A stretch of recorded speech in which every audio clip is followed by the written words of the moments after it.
Les spéciales de Radio Grand Lac, c'est maintenant. Plongeons ensemble dans le grand bain de la vie locale. Bonjour à tous. Quel plaisir, quel bonheur d'être en direct avec vous toutes et tous sur Radio Grand Lac dans ce grand bain de la vie locale que vous aimez. Il est mardi, nous sommes mardi 18 février. Il fait super beau sur Aix-les-Bains autour du lac du Bourget. Alors pourquoi je vous dis ça? Parce qu'on va parler météo dans quelques secondes pour cette émission spéciale qu'on a voulu organiser avec un jeune homme bien connu à Aix-les-Bains, un jeune homme multitâche puisqu'il est président de l'association du quartier Boncelin, il est correspondant de presse, ce qu'on appelle pigiste, il fait plein de choses, c'est un passionné aussi de sa ville et de son territoire, mais avant tout, il est là parce qu'il est passionné de météo, il est non seulement passionné, mais il est connaisseur, il connaît ces sujets de météo par cœur et il a créé un site internet Météo Aix-les-Bains. Si vous voulez avoir la météo la plus juste pour notre ville et notre bassin de vie, eh ben c'est très simple, vous allez sur Météo Aix-les-Bains. En plus, ses conseils sont toujours de très bonne qualité. Ses annonces sont toujours justes, il ne se trompe jamais. Quand il vous dit qu'il fera 30 degrés, il fait 30 degrés. Quand il vous dit qu'il va pleuvoir, il pleut. Mathis Brancard qui est avec nous aujourd'hui. Bonjour Mathis. Bonjour Jean-Pierre, bonjour à tous. Ça va Mathis? Écoutez, ça va et vous Jean-Pierre? Ça va, ça va bien parce qu'il fait beau. Donc c'est parfait, c'est agréable. Ça va tout de suite mieux. Donc nous avons voulu faire cette émission avec toi, Mathis, donc pour parler de météo sur Aix-les-Bains, faire un petit peu le bilan de 2024 parce que on se souvient de cette année particulièrement humide. Notamment le mois de juillet, il a fait beau, le mois de juillet, le mois de juin, le mois de mai, il a fait beau en gros du 15 juillet au 30 août. On s'attendait à un mois de septembre super beau, un mois d'octobre pareil, et boum, ça a plu souvent. On va parler donc de ce bilan, on va parler un peu du début de 2025, parce que pareil, au mois de janvier, un orage estival qui est tombé sur les villes. Alors, les anciens disaient que le tonnerre en janvier, c'était l'hiver qui avait avorté. Donc, tu vas nous dire si maintenant on peut encore avoir un hiver chez nous. Et puis, tu veux nous parler aussi des risques naturels qui pèse sur Aix-les-Bains et le bassin aixois sur le lac du Bourget. Apparemment, il y en a 6, mais on dévoilera ça tout à l'heure. Mathis, donc merci d'être venu chez nous pour cette émission en direct dans les studios de Radio Grand Lac. Et dressons peut-être le bilan météorologique de cette année 2024. Alors, je sais pas si tu veux faire hiver, automne, printemps, été, enfin hiver, printemps, été, automne, comment tu veux faire? Écoutez, on va déjà dresser peut-être sur 3 paramètres, qui est la température, la pluviométrie et l'ensoleillement. D'accord. Ce sont les 3 principaux paramètres. Ce sont les 3 paramètres. Alors, peut-être avant qu'on rentre là, comment est venue pour toi cette passion et cette connaissance accrue pour la météorologie? Alors d'une part, la connaissance, c'est moi qui me la suis faite en regardant des sites internet, de la documentation. Et ensuite, pourquoi cette passion? Parce que moi j'ai toujours bien aimé tout ce qui est des phénomènes un petit peu, des phénomènes un peu particuliers, comme les orages, comme les tempêtes, tout ce qui est phénomène un petit peu fort ou violent qui sort de l'ordinaire. Et aussi tout ce qui est un peu statistique, comparaison, pouvoir comparer en fonction des mois et en fonction des années, pour voir les évolutions. D'accord. Donc tu es un chasseur de tempêtes aussi, un chasseur d'orage ou? On peut dire ça. Oui. D'accord. Alors donc ton site internet c'est Météo Aix-les-Bains. Oui, alors c'est une page Facebook effectivement. C'est une page Facebook. Hein, voilà. Tu n'as pas de site, c'est une page sur Facebook. Pour l'instant c'est une page Facebook. Qui compte entre 800 et 900 followers, donc c'est quand même déjà un petit vivier.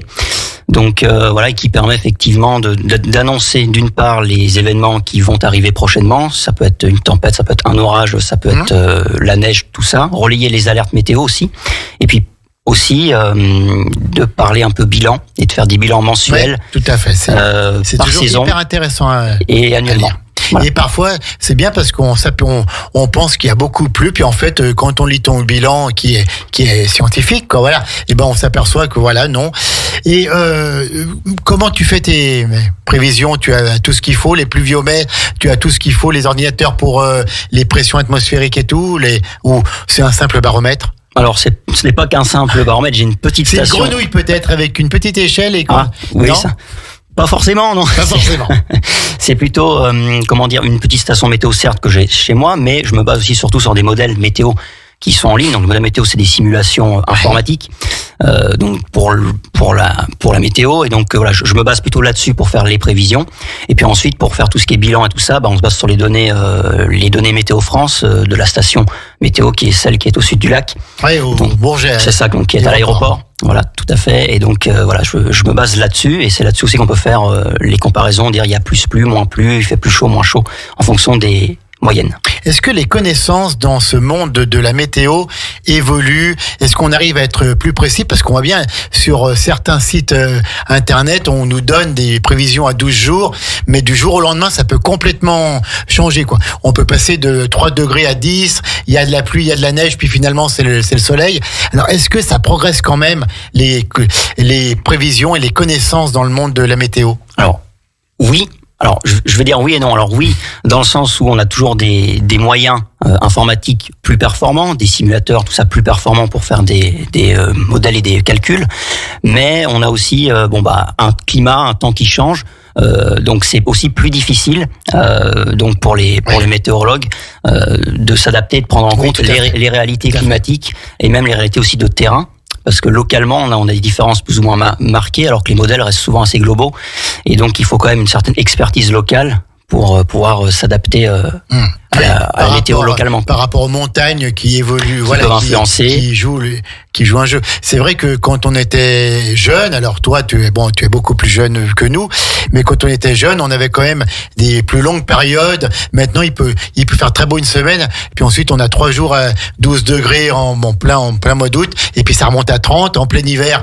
Là, en ce moment, il fait beau, puis ensuite on peut retomber à -5. Voilà, c'est plus fluctuant le temps, hein. Le temps est plus fluctuant. Bon, après, à l'époque, on avait déjà des fluctuations comme ça. Peut-être aujourd'hui, ce qui nous fait dire ça, c'est qu'on ressent moins les saisons. Il fait quand même l'hiver souvent plus doux. L'été est plus chaud aussi. Donc, c'est peut-être ça aussi qui nous fait dire qu'il y a des plus grandes fluctuations. Mais factuellement, on avait déjà à l'époque des évolutions. Voilà, et puis peut-être qu'on en faisait moins gaffe. Alors, ton bilan de 2024 sur Aix-les-Bains et le lac du Bourget, en fonction de tes 3 grandes données, la température, la pluviométrie, l'ensoleillement. C'est ça, tout à fait. Donc après, déjà en termes de température, ça n'aurait échappé à personne. L'année a encore été chaude, une nouvelle fois. Certes moins qu'en 2023, mais l'année 2024 se termine encore avec un excédent. On est à plus 1,3 degré par rapport à la moyenne. Donc c'est-à-dire qu'il a fait encore plus chaud, plus doux. Et si on compare... La moyenne sur Aix-les-Bains, c'est combien? 11,9. 11,9 degrés, température du matin et de l'après-midi. D'accord. Sur 24 heures. Sur toute l'année? Sur toute l'année, c'est en moyenne 12 degrés. Et puis l'année dernière, on était à 13,2, donc on est quand même plus de degrés au-dessus. Énorme. Voilà. Et ce qu'il faut aussi retenir, c'est qu'on n'a eu aucun mois plus frais que la moyenne sur l'année 24, mais c'était déjà le cas, il me semble, en 2023. On a eu des mois proches ou des mois au-dessus, mais aucun mois plus frais. D'accord. Voilà. Donc ça, c'est en termes de température. Après, en termes de pluviométrie, on a une année plutôt arrosée, mais pas non plus exceptionnelle, parce qu'on a beaucoup de gens qui nous ont dit il fait mauvais tous les jours, toutes les semaines. Alors oui, en termes d'ensoleillement, j'en parlerai juste après, c'était pas terrible du tout. Par contre, en termes de pluie, on a l'excédent qui est très léger, plus 6%, c'est pas forcément quelque chose de très marquant. Et cependant, il a plu? Il a quand même plu beaucoup, mais il faut savoir que dans notre région, je crois que je l'avais déjà dit justement sur l'antenne, qu'il pleut plus ici qu'à Paris. Voilà, par exemple. Donc pourquoi? Parce qu'on est dans les Alpes, donc les perturbations quand elles arrivent, elles se bloquent, elles restent souvent. L'été, il y a plus d'orages ici, pareil que dans l'Ouest ou même que dans plein d'autres régions de France. Donc on a une pluviométrie qui est importante dans les Alpes. Et donc les gens ont peut-être oublié, parce que ces dernières années, il faisait beau, l'été il faisait chaud, mais Aix-les-Bains, il pleut régulièrement. Voilà, oui. C'est tout à fait normal. On a tous connu, même dans notre jeunesse, des étés qu'on qualifiait de pourris. Maussade, voilà, c'est ça, tout à fait. Maussade. Et après, en termes d'ensoleillement, par contre, on a eu un déficit de 11%. Donc, c'est-à-dire il a fait gris souvent. Et ce qu'on peut dire justement sur le fait que ce soit gris, c'est qu'on a eu environ 2 jours sur 3 où le soleil ne s'est pas montré ou était très voilé, quoi. Enfin, on peut dire qu'il y a 2 jours sur 3 où le ciel était gris. Ce qui est beaucoup plus parce que normalement on est à moins de 200 jours quand même par an d'ensoleillement, on va dire en Berne. Là on était à 222 jours en 2024 jours où le temps était gris. Où le temps était gris sur 365. Ça fait quand même environ deux tiers, alors qu'en 2023 sur 366 même, puisque 2024 était bissextile. Voilà. Et alors qu'en 2023 on était à 185. Donc on voit quand même que 2024 a été plus nébuleuse. Moins de soleil. Moins de soleil. Et c'est même l'année la plus nébuleuse depuis 2002 à la station de Météo France. D'accord. Dans le secteur. Donc nébuleuse, c'est les nuages, c'est le brouillard, c'est tout ça. C'est la nébulosité, c'est ce qui masque, le soleil. Ce qui fait que le ciel est pas clair, quoi. D'accord, donc même voilà, ce n'est pas pour ça qu'il pleut, on peut avoir un ciel complètement couvert, mais sans pluie. C'est ça, tout à fait. C'est pas forcément de la pluie, c'est nuageux, quoi. Ouais. D'accord. Après, on peut aussi revenir peut-être sur quelques événements marquants bien sûr. De l'année 2024. Donc, je l'ai dit, le manque d'ensoleillement, c'est l'un des événements quand même marquants de 2024. Mais on a aussi eu de gros coups de vent. Oui. L'année dernière, on en a eu un en février, au passage de la tempête, c'était la tempête Louis. On avait eu des vents à plus de 200 km/h, ce qui était assez quand même important pour notre secteur. Hein. On n'est pas en Bretagne non plus, donc 100 km/h c'est beaucoup. Et puis on en a eu un aussi, c'était la tempête Caetano. Oui. Elle a un nom un peu particulier. En novembre dernier, donc c'est même pas si vieux. Où là on a eu une rafale à plus de 130 km/h. On a des poteaux qui ont été tordus dans l'Albanais sous la force du vent. Entre la Biole et la Croix du Sable, il y a 10 poteaux qui sont cassés. Couchés, quoi. Voilà, tout à fait. Ouais, tout à fait. Donc voilà. Et ça, c'est quand même aussi, c'est quand même des événements marquants de l'année passée. Et on peut aussi ajouter comme événement marquant le fait qu'il y a eu un orage assez important au mois d'août, qui a provoqué un blackout sur l'ensemble de la ville, qu'a plongé Aix-les-Bains pendant près d'une heure dans le noir. Pourquoi ? Parce qu'on a la foudre qui est tombée sur une ligne à haute tension qui alimente tout le secteur, notamment un poste électrique au sud de l'agglomération de Chambéry, et ce qui a provoqué une surtension. Et puis du coup, un blackout, donc une mise hors tension, et voilà. Alors, au niveau de la foudre, est-ce qu'on a de plus en plus d'impact de foudre chez nous? Après, là, il faudrait vraiment se replonger dans les statistiques. Après, en termes d'orage, on a toujours un nombre d'orages assez similaire. Par contre, ce qu'on peut noter, c'est qu'effectivement, maintenant, on peut en retrouver un peu plus à d'autres périodes de l'année. On parlera tout à l'heure de cet orage du mois de janvier, là. C'est ça, justement. Ça va faire un peu transition, peut-être. En fait, oui, c'est vrai que maintenant, on peut retrouver, mais c'est pas exceptionnel, encore une fois. On a des orages de neige. Ça peut exister aussi. Alors, c'est quoi un orage de neige ? C'est comme un orage en été. Donc c'est un conflit de masse d'air, mais en fait où là on n'a pas d'éléments liquides, on a des éléments c'est de la neige plutôt à la place de la pluie. Donc ça se forme quand même dans des conditions bien particulières. Alors après voilà, dans les détails, ce serait un peu technique quand même, mais ça se forme surtout pas forcément dans notre secteur, et puis surtout dans des altitudes plus élevées aussi. Bien sûr, parce qu'il faut quand même qu'il y ait un orage peut-être pour expliquer un peu, c'est un conflit de masse d'air, une masse d'air froid et une masse d'air chaud. Ça la rencontre en fait.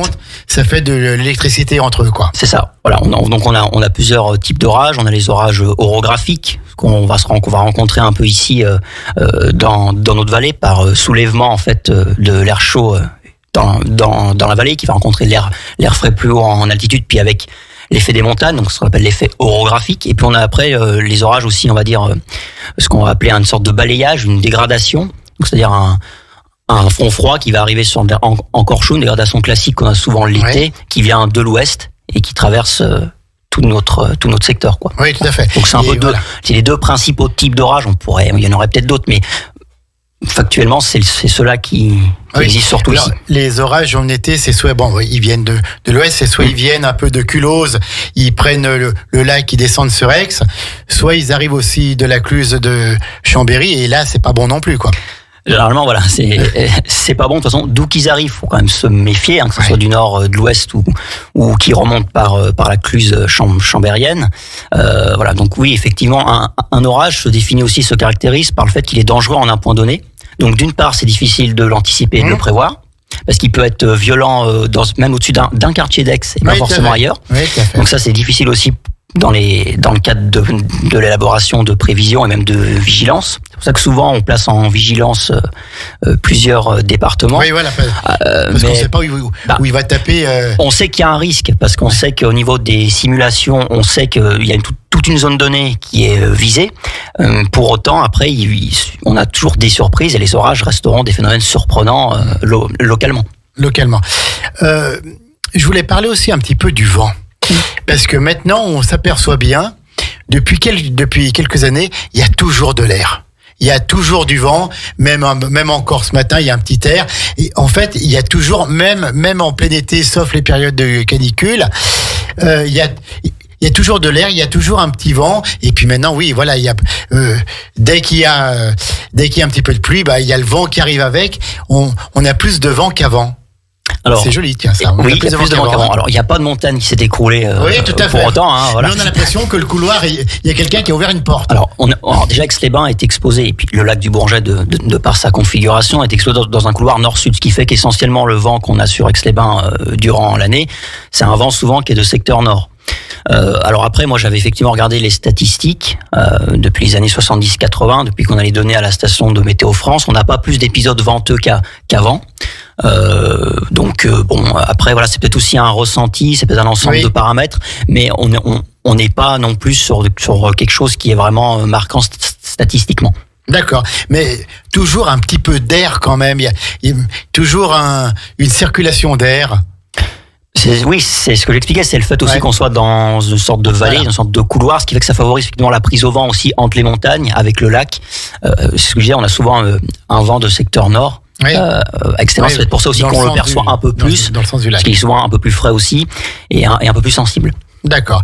Quels sont les autres phénomènes dont tu peux nous parler pour cette année 2024 ? En termes de bilan, j'ai à peu près fait le tour. Ce qu'on peut peut-être apporter aussi, c'est qu'on a eu un mois de septembre à comparer de l'année 2023. On a quand même eu une fin d'été, on va dire, avortée, assez vite. Pourrie. Elle s'est vite. Le 30 août, quoi, en fait, voilà. C'est ça, complètement ça. Donc ceux qui avaient effectivement prévu les vacances au mois de septembre, c'était pas forcément très agréable. On a toujours quand même une belle arrière-saison. Globalement, ces dernières années, on a eu une belle saison, oui. Souvent, le mois de septembre était très agréable, ce qui fait qu'il y en a beaucoup maintenant qui étalent leurs vacances parfois plus sur septembre. Ils en profitent, que ce soit hors période scolaire, mais l'année dernière, ça tombait mal. On a eu un mois de septembre extrêmement pluvieux. L'année dernière, avec beaucoup de pluie. C'est d'ailleurs le mois le plus pluvieux de l'année. Par rapport à l'excédent. C'est le mois le plus excédentaire par rapport à la moyenne en termes de pluie. Donc, je crois qu'on a eu le double de ce qui doit tomber sur le mois de septembre qui est tombé en termes de pluie, donc c'est beaucoup. On a eu 2 mois en un de pluie, ce qui est quand même beaucoup. 2 mois de pluie en un par rapport aux moyennes. Donc voilà, ça c'est quand même un phénomène qui était assez, c'était quand même assez important. D'un côté, ce qui est pas mal, c'est que ça a permis de maintenir quand même des niveaux au niveau des nappes, au niveau des cours d'eau, au niveau de la ressource en eau, des niveaux satisfaisants. On n'a pas eu parce que l'année dernière, en 2023, c'était quand même un peu plus compliqué. En 2022, n'en parlons pas. Mais là, du coup, on a eu un automne qui était quand même mieux en termes de sécheresse. On a finalement pas eu d'épisode vraiment on a eu un peu de vigilance, ce qui est normal maintenant parce qu'on est en température toujours un peu plus élevée, etc. Donc on est toujours plus vigilant. Et puis on avait aussi un gros manque des années précédentes, mais globalement l'année 2024 était bien moins alarmante que les années d'avant, notamment parce qu'on a eu de la pluie de manière régulière. On a eu de la douceur, c'est ce que je disais, mais on a aussi eu un peu de pluie régulièrement, tout le temps. Et c'était une bonne chose pour la faune et la flore aussi. Pour la faune, la flore, pour la nature. Hein. Est-ce qu'on a toujours nos 4 saisons à Aix-les-Bains et sur le lac du Bourget ? Alors que ce soit Aix-les-Bains ou même un petit peu ailleurs, elles existent, elles sont là. Après, est-ce qu'elles sont vraiment respectées ? Plus ou moins. Est-ce qu'elles se décalent pas un peu ? Alors, il faut déjà savoir que les saisons météorologiques ne correspondent pas tout à fait, aux saisons classiques. Par exemple, le printemps météorologique commence le 1er mars. Voilà, c'est ça, tout à fait. L'été commence le 1er juin, l'automne le 1er octobre et l'hiver le 1er décembre. Non, le 1er septembre, l'automne. Automne le 1er septembre, voilà, tout à fait. C'est ça. Donc voilà. Et donc finalement, c'est même parfois je trouve moi que c'est un peu plus logique des fois aussi. parce que l'hiver commence fin décembre, bon, c'est pas forcément, je trouve que c'est mieux quand même, peut-être début décembre, c'est plus logique. Après, pour en revenir au fait, si on a des saisons toujours marquées, bah, évidemment, enfin, je vais pas dire oui, hein, parce maintenant on a plein de phénomènes qui se produisent. Évidemment, on n'aura pas de neige au mois d'août, c'est logique, mais on a quand même des saisons qui peuvent se décaler. On a l'été qui peut être entre guillemets indien. On a l'été qui peut se décaler sur septembre, octobre, c'est possible. L'hiver, on peut avoir même des coups de frais au mois de mars, avril. Hein, oui, c'est pas impossible non plus. Bien sûr. On a tous connu un petit coup de neige en avril, voilà. C'est ça. Même au mois de mai. C'est beau, oui. Giboulé, mars, avril, mai, oui, c'est tout à fait possible. Donc, il y a des saisons. Après, est-ce qu'on peut vraiment les respecter? C'est moins, voilà, c'est moins sûr. Rien n'est écrit dans le marbre. Hein. Donc de toute façon, voilà, c'est la nature. En tout cas, merci Mathis pour ce bilan de 2024 à Aix-les-Bains, le bilan météorologique. On va faire une pause musicale et ensuite on parlera des risques naturels qui pèsent sur Aix-les-Bains. Et puis tu vas nous donner, et là on l'annonce, les grandes tendances météo de 2025 en disant que ce ne sont pas des prévisions, ce sont des modèles. Voilà, c'est ce qui a le plus de chances d'arriver. Tout à fait. C'est bien ça. Allez, on se fait une pause musicale et on revient tout de suite après. Au cœur de la vie locale. Aix-les-Bains, Chambéry et Lac-du-Bourget. Radio Grand Lac. Les spéciales de Radio Grand Lac, c'est maintenant. Plongeons ensemble dans le grand bain de la vie locale. De retour à 11h25 dans cette émission spéciale en direct avec Mathis Brancard, l'expert météo sur Aix-les-Bains et autour du lac du Bourget. Notre jeune Mathis qui est un passionné de la ville et de notre territoire aussi, Mathis. Hein. Oui, tout à fait. Tout à fait. Donc, et qui est un grand connaisseur dans le monde de la météo. On salue tous les auditeurs qui nous envoient des messages super sympas et notamment bien sûr notre fidèle Sébastien. Merci pour votre écoute, merci pour votre fidélité. Alors on a adressé dans un premier lieu le bilan 2024 au niveau des températures, de la pluviométrie et de l'ensoleillement. Donc il n'y a pas plus que ça, puisque si mes souvenirs sont bons, c'est 6% de plus. C'est ça. Et on a eu beaucoup moins de soleil. Ça oui. Hein, et on a eu par contre une année 2024 plus chaude que 2023. Non. Un peu moins chaude. Elle était aussi au-dessus des normales, mais en 2023 était quand même plus chaude. Je dis des bêtises et donc il est là, c'est lui le connaisseur, il me reprend. On a eu donc un peu moins chaude que 2023, mais plus chaude que les moyennes. C'est ça. Hein, voilà. Début 2025, c'est quoi cet orage qui est au mois de janvier là? Parce qu'en plus, ça a tapé, hein? Oui, on a quand même eu de beaux impacts de foudre, on a eu un petit peu de grêle. Ça a surtout un orage a été surtout fort dans l'Isère. Bon, c'était pas forcément envisagé. Alors on avait effectivement quand même des paramètres qui pouvaient laisser penser à ça, mais pour autant, on n'a pas eu forcément de vigilance particulière sur ce phénomène. Mais globalement, le mois de janvier, l'année 2025, a quand même commencé d'une manière assez particulière. On a eu un mois de janvier assez électrique. Un mois de janvier, oui, un mois de janvier très contrasté, puisqu'en fait, on a eu un petit coup de froid, si on peut dire ça entre guillemets, en milieu de mois, mais sinon le reste du mois quand même était très doux. On a également une pointe à 20 degrés. En seconde quinzaine, ce qui est exceptionnel. Donc en fait, on a eu une envolée. Je crois que c'était un samedi ou un dimanche après-midi. C'était un week-end. On a eu en fait le vent de sud qui s'est levé. Et du coup, les températures, elles ont grimpé par effet de fun, tout ça. Et on atteint les 20 degrés. C'est quoi cet effet de fun dont tu viens de parler? C'est vrai qu'on en entend beaucoup parler. C'est l'effet le vent et l'effet orographique, donc avec les montagnes, ce qui fait que quand il passe la montagne, on a un vent qui est plus chaud, plus doux, plus l'effet de la vallée qui amplifie ce phénomène. C'est surtout le cas notamment dans la vallée grenobloise. On le voit souvent là-bas, et on le ressent aussi un petit peu ici, même s'il est quand même moins marqué que dans d'autres endroits de France.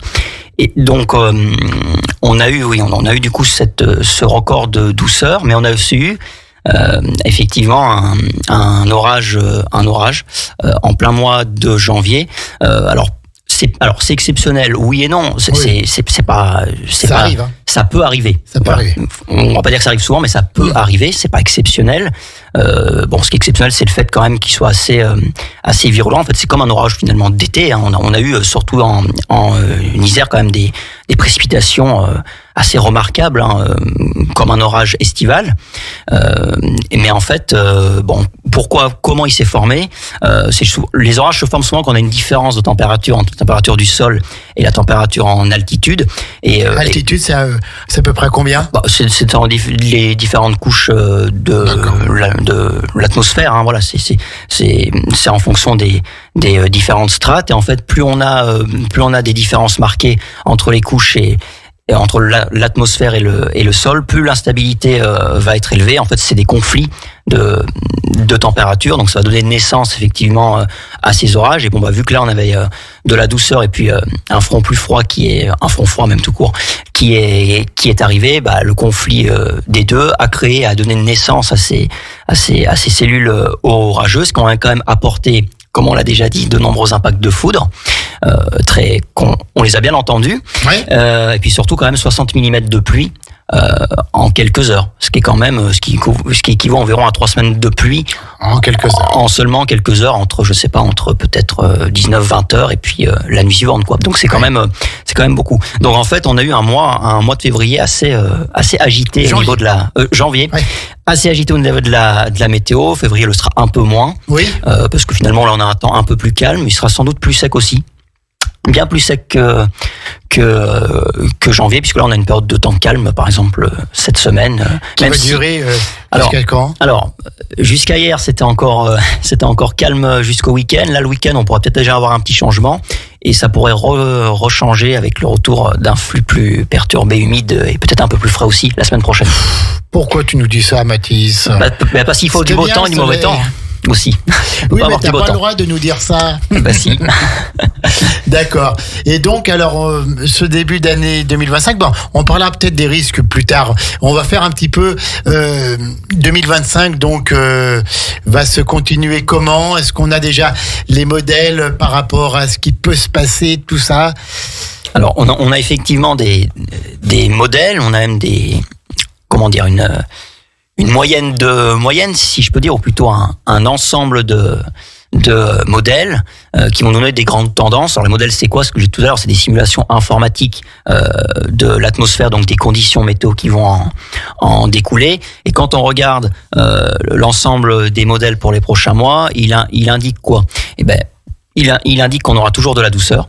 Globalement, jusqu'à au moins le printemps sera encore doux, mais et l'été sera pluvieux. Non, je devrais pas trop me tromper en disant ça, parce que de toute façon, depuis plusieurs mois maintenant, il fait soit plus doux, soit proche des normales, mais il fait rarement plus frais. Donc si jamais il fait plus frais, ce serait quand même pas de chance. Mais dans l'ensemble, ce sera dans la continuité, je pense, de ce qu'on connaît, hein, donc avec toujours un minimum de douceur. Par contre, en termes de pluie, les modèles sont un peu plus, partagés. On serait sans doute proche des normales, donc pas forcément de sécheresse à attendre durant ces prochains mois, ce qui est déjà plutôt une bonne chose aussi. Et qu'est-ce qui fait que les modèles disent ça par rapport aux études, par rapport à l'atmosphère et tout? Comment est-ce qu'on peut dire ça maintenant? Comment les modèles peuvent les modèles peuvent parce qu'en fait ils prennent en compte plusieurs paramètres globaux, locaux, et puis tout un ensemble de paramètres, de données, qu'elles soient historiques ou actuelles, et ça permet d'établir du coup des prévisions, des tendances plutôt futures, quoi. Mais c'est probabilité, quoi. C'est ça, de toute façon, la météo, c'est un peu, c'est quand même, c'est une science. Ce n'est pas une science. Pas vraiment exacte, quoi. C'est une science incertaine. Exact. Voilà. Tout à fait. Donc, on peut s'attendre à une année 2025 douce, enfin, dans les moyennes ou en dessus, pas plus fraîche, mais au niveau des précipitations, ça devrait quand même être globalement assez proche. En tout cas, c'est ce que les modèles disent. Donc, ce sera assez doux, voire chaud, mais pas forcément de sécheresse, ce qui ne veut pas dire.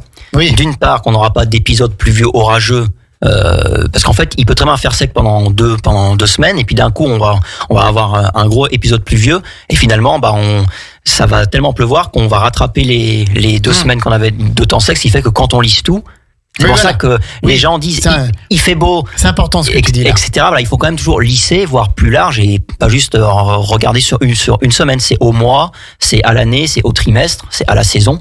Et c'est comme ça qu'on peut lisser et puis dire oui, il a fait mauvais, ou alors il n'y a pas fait mauvais, quoi.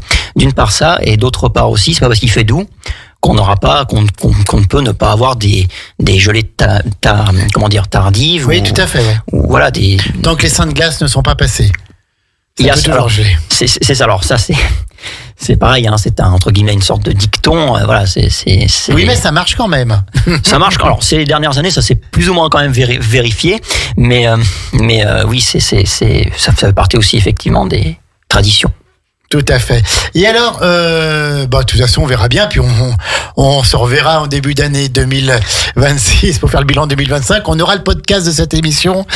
Comme ça, on pourra comparer. On pourra comparer et voir si Mathis Brancard, notre expert météo, ne s'est pas trompé.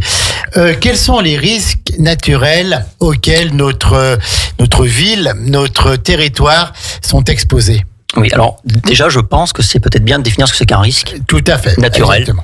Donc, un risque, c'est quoi? C'est une probabilité, tout simplement, qu'un événement ou que quelque chose se passe. Et naturel, ça fait référence à quoi? La nature. À la nature, donc à l'environnement. Donc, pas de risque technologique. Oui, tout à fait. Donc là, les risques naturels, c'est une combinaison de plusieurs choses. On parle d'un risque lorsqu'on a un aléa. Donc ici, un aléa naturel, par exemple l'inondation. On a un enjeu, qui est par exemple une ville. Quand on cumule les deux, on a une certaine vulnérabilité, donc un risque. Et si jamais la vulnérabilité devient trop importante et le risque trop fort, on peut aller jusqu'à la catastrophe. Voilà. En fait, on définit le risque par un aléa plus un enjeu.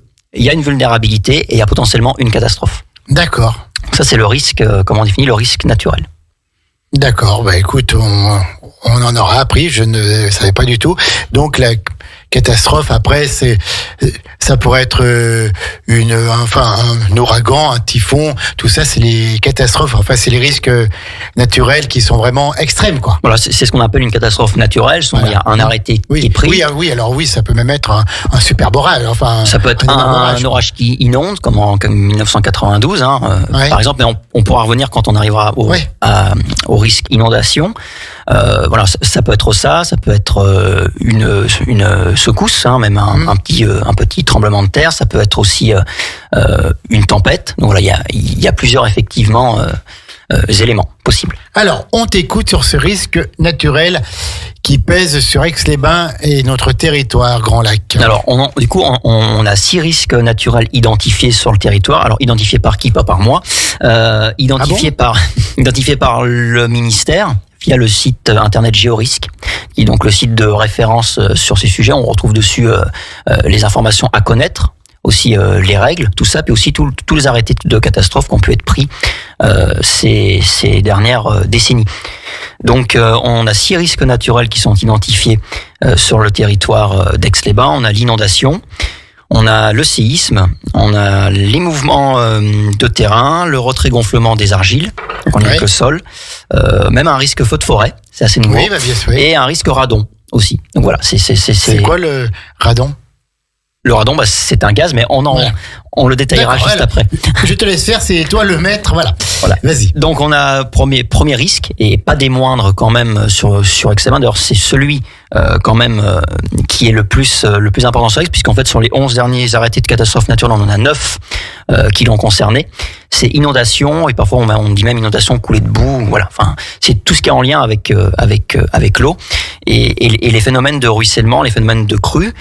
L'inondation, c'est quoi? C'est une submersion qui peut être rapide, plus ou moins rapide, plus ou moins lente, d'une zone qui est habituellement hors d'eau.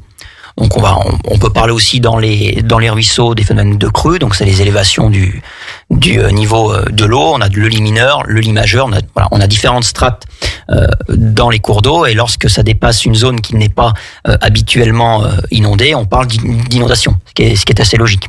Et donc sur Aix-les-Bains, on a différents types d'inondations. On a l'inondation par débordement du lac, comme ça a été le cas il y a pas très longtemps. J'en ai parlé l'année dernière. C'était déjà en 2023, ça, non? C'était pas cet hiver, c'était l'hiver d'avant. C'était 2023. Ouais. entre 23 et c'était en décembre 23 d'ailleurs. L'esplanade était toute sous l'eau et tout. Elle était sous l'eau, il y a eu des dégâts aussi. Chautagne et tout, ouais. Il y a eu des dégâts, il y a beaucoup de routes qui ont été coupées, inondées, même oui, effectivement, il y a quelques habitations qui ont aussi été inondées, quelques hameaux isolés aussi. Donc ça, c'est inondation du coup par débordement du lac. On a aussi des inondations qui peuvent aussi, ça peut se produire par remontée de nappe, remontée d'eau en sous-sol, donc des inondations de cave possibles aussi dans certains quartiers, mais j'y reviendrai. Et on a aussi des inondations qui sont des inondations par débordement de cours d'eau en crue. On a le Cirrose qui est quand même maintenant bien équipé, on a un système d'alarme, des digues. Tous les travaux qui ont été faits par Grand Lac et la permettent justement d'éviter une catastrophe. On est vraiment au stade du risque. Et on veut pas aller vers le stade de catastrophe. Du coup, on a des mesures. On limite le risque. On limite le risque. On limite la vulnérabilité, l'exposition des biens et des personnes à ces phénomènes. Donc je disais, on a aussi l'inondation des cours d'eau. Donc c'est-à-dire par débordement, par une crue, parce qu'il faut quand même savoir que tous les petits ruisseaux qui traversent Aix-les-Bains en provenance du massif des Bauches sont des cours d'eau à caractère torrentiel. Pourquoi ? Parce que l'été, ils peuvent très bien être à sec. Et puis en automne ou en hiver, ou même au printemps, lorsque la neige fond, en plus. Donc ça, on parle de fonte nivale. Donc on peut avoir une crue nivale, mais même une crue en lien avec des épisodes pluvieux. Et quand on a les deux ensemble, c'est là où potentiellement on peut avoir des débordements. D'accord. Donc différents types d'inondations, soit par remontée, soit par débordement, soit par crue. Enfin voilà, il y a différents types d'inondations. Il faut savoir quand même que Aix-les-Bains a un plan de prévention du risque d'inondation qui a été le PPRI. Tout à fait, qui a été ça remonte à 2011 si ma mémoire est bonne. Et en fait, ça sert à quoi ? Ce document qui est applicable de plein droit. C'est quand même un document qui est très important, oui, tout à fait, qui est en urbanisme. Urbaniste. Voilà, tout à fait, très important. Et donc qui s'impose à tous les permis de construire et tout. Obligé d'être pris en compte, on peut pas urbanisme, tout à fait. Voilà, c'est ça. Et en fait, il va interdire ou limiter les constructions dans certaines zones et définir des règles en termes de bâti, en termes de construction. Ça peut être des bâtiments qu'on va exiger d'être surélevés et tout, voilà. Voilà, c'est ça, tout à fait. C'est vraiment dans le domaine du BTP, effectivement, il va y avoir des réglementations. Alors, il y a Aix-les-Bains, mais il y a aussi Albin, qui fait partie du PPRI. Voilà, il y a plusieurs zones sur notre territoire qui sont soumises au PPRI, la Chautagne également et tout. Voilà. Et donc, sur le territoire d'Aix-les-Bains, on a environ 50% de la ville. 50% de la ville. Tout ce qui est le plus bas. Alors, pas forcément, puisqu'on a évidemment ce qui est bas, c'est-à-dire ce qui est près du lac, par débordement du lac, mais on a aussi, comme je le disais, débordement des cours d'eau. Donc on a aussi les coteaux, ça fait une sorte d'entonnoir, ça part un petit peu pas très large au niveau du cours d'eau, puis plus on va vers le centre-ville, plus ça fait une sorte de cône. Donc il y a une bonne partie du centre-ville d'Aix-les-Bains qui est aussi en zone inondable si les cours d'eau des hauteurs d'Aix venaient à sortir de leur lit. Lors d'une crue quand même assez importante, parce qu'on a quand même plein de dispositifs quand même qui ont été mis en place, notamment des bassins de crue et puis voilà. Donc il y a quand même pas mal de des bassins dispositifs de rétention. Voilà, tout à fait. Voilà. Des bassins de rétention, tout à fait. Et on a du coup différentes zones, ça va une zone rouge inconstructible. Où là, on peut pas construire puisqu'il y a un risque qui est trop élevé. Et une zone bleue, on sait constructible sous condition. Donc on va exiger des mesures, comme on l'a dit juste avant, dans surélèvement des habitations. Ça peut être ça, voilà. Donc des mesures qui facilitent l'écoulement même des eaux aussi, pluviales, des surlévations, etc. Donc on a, comme je disais, on a différents types d'inondations sur Aix-les-Bains et on a aussi sur la commune, on est un peu exposé aussi à des remontées de nappes. Donc c'est-à-dire à des débordements en fait d'eau qui peuvent remonter du sous-sol et qui peuvent inonder également les caves dans certains quartiers. Je crois que c'est notamment le cas dans le quartier de la Liberté où avant, il faut savoir que le territoire du quartier de la Liberté était plutôt un territoire assez marécageux. Alors je dis pas ça il y a quelques décennies, ça remonte quand même un petit peu, il y a quelques siècles plus tôt. Donc voilà. Et donc la structure fait que même si on a construit par-dessus, on a toujours un risque. Il y a toujours une possibilité que de l'eau. Le risque zéro n'existe pas. Et même pas que dans ce quartier-là. J'ai déjà entendu, je connais des personnes qui ont des remontées d'eau dans leur cave. D'une part parce qu'il y a des nappes, mais il y a aussi parfois des sources qui peuvent apparaître aussi. Bon, voilà. Donc ça, c'est en fonction aussi de la géologie. C'est un aspect plutôt tout à fait. géologique. C'est plus météo, ça. Et juste pour finir sur l'aspect inondation, on a donc différentes mesures. C'est la compétence GEMAPI qui permet du coup la protection gérée par Grand Lac, enfin en lien avec le CISALB, qui permet en fait de mettre en place un certain nombre de mesures de résilience face au risque inondation. On connaît notamment les digues, Bussière Rose, mais on a aussi tout ce qui est bassin de rétention. Il y en a sur la hauteur de la ville notamment. D'accord. Et donc au niveau des autres risques? Alors au niveau des autres risques, on a aussi le risque sismique. Alors ça fait assez sourire parce que il y a beaucoup de gens qui vont se dire séisme ici. Mais oui, Aix-les-Bains est une zone qui est exposée au risque sismique. On est même en niveau 4 sur 5. Donc c'est un risque moyen. Donc c'est assez important. Pourquoi? Parce qu'on a un contexte géologique qui fait qu'on a une probabilité un peu plus élevée d'avoir des mouvements de terrain, des secousses. Il y en a plein. Faut savoir qu'il y en a en moyenne en France il y en a plusieurs milliers chaque année, 3-4 000 des séismes. Alors on ne les ressent pas bien heureusement parce qu'ils ont une magnitude très faible, mais il y a aussi des règles, des mesures parasismiques pour les bâtiments qui sont aussi mises en place dans les zones très exposées, notamment sur les îles aussi, et qui permettent de limiter, parce qu'il n'est pas impossible qu'un jour on ait un séisme qui soit d'une magnitude assez élevée sur Aix-les-Bains. D'ailleurs, la commune a déjà été classée en catastrophe naturelle pour séisme. Oui. Il n'y a pas si longtemps, si ma mémoire est bonne, je vérifie, mais c'était bien en 2022.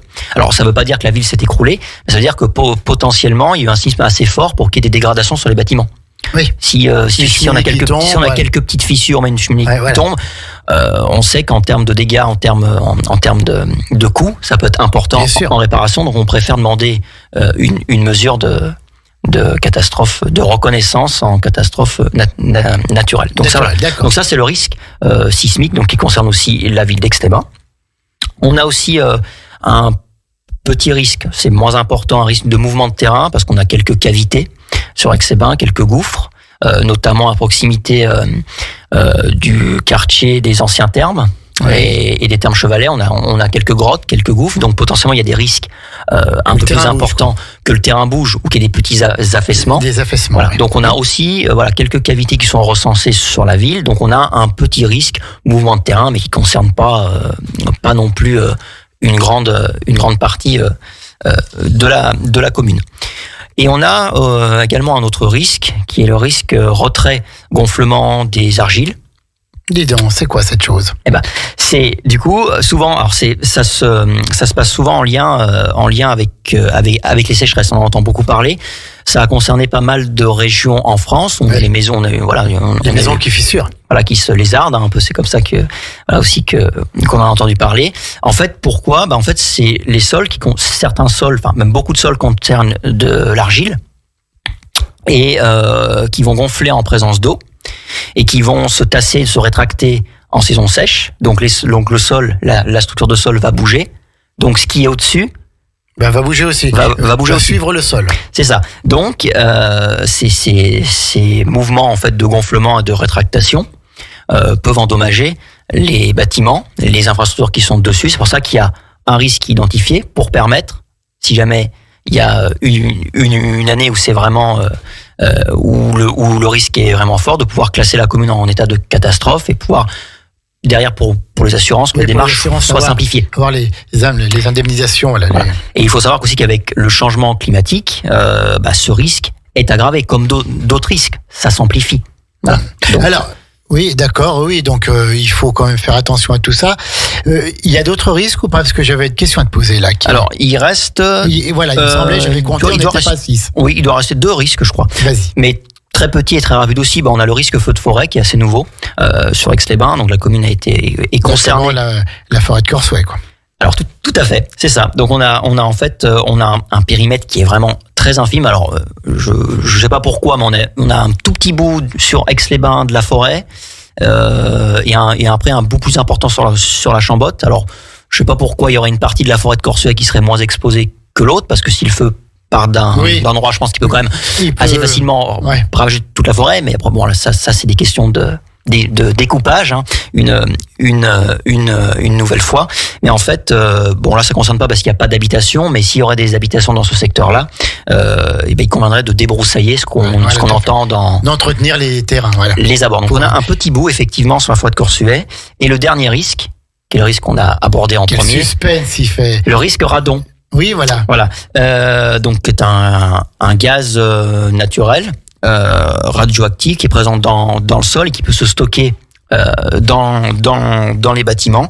On a un niveau 2/3 sur la commune qui est un niveau modéré avec des zones plus faibles que d'autres sur la commune, mais en fait c'est souvent quand même en lien avec des facteurs géologiques, donc notamment du sol, qui peuvent faciliter aussi sa dispersion. Mais en tout état de cause, on a ce risque également identifié sur la commune. D'accord. Donc quand même des risques, mais pas de risques graves ou vitaux, quoi. Le plus important, et c'est notamment celui qui est le plus revenu, c'est celui par lequel, c'est pour ça que j'ai commencé par celui-là, c'est le risque quand même inondation. Inondation. C'est quand même ce qu'on a aussi connu récemment. Et qu'on voit plus souvent avec parfois le lac qui monte. Pour revenir un peu sur la météo, en te disant un très grand merci pour cet exposé brillant et très intéressant, est-ce que toi tu parles de réchauffement climatique ou de dérèglement climatique? Alors, je de changement climatique. Alors j'avais déjà effectivement... Oui, tout à fait, tu nous l'avais dit, mais... J'avais déjà eu la question, et la question, j'avais répondu, il me semble, que en fait c'est les deux, parce que s'il y a un réchauffement, c'est qu'il y a un dérèglement. De toute façon, c'est qu'il y a un changement, c'est qu'il y a une modification. Alors il y en a qui vont parler plutôt de réchauffement pour aller droit au but, puis d'autres qui vont parler plutôt d'un changement, et puis il y en a même d'autres qui vont être plus sceptiques, et puis qui vont dire que c'est uniquement différentes phases, comme on a connu le petit âge, etc. On a connu plein de changements différents. Ce qu'on peut pas nier quand même, c'est que les températures augmentent. On va quand même pas, on ne peut pas le cacher quand on prend une courbe des températures à la station météo au sud du lac.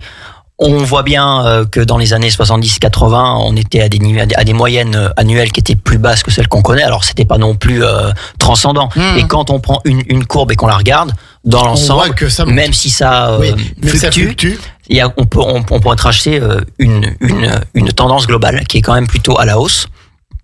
On a quand même ça, et puis ce qu'il y a aussi, c'est tout ce qu'on peut constater, c'est-à-dire aussi toutes les émissions qui sont quand même plus nombreuses. Toutes les émissions de pollution, on a davantage d'activités humaines, industrielles, tout ça. Donc oui, on peut pas nier le fait qu'il n'y ait pas un réchauffement climatique.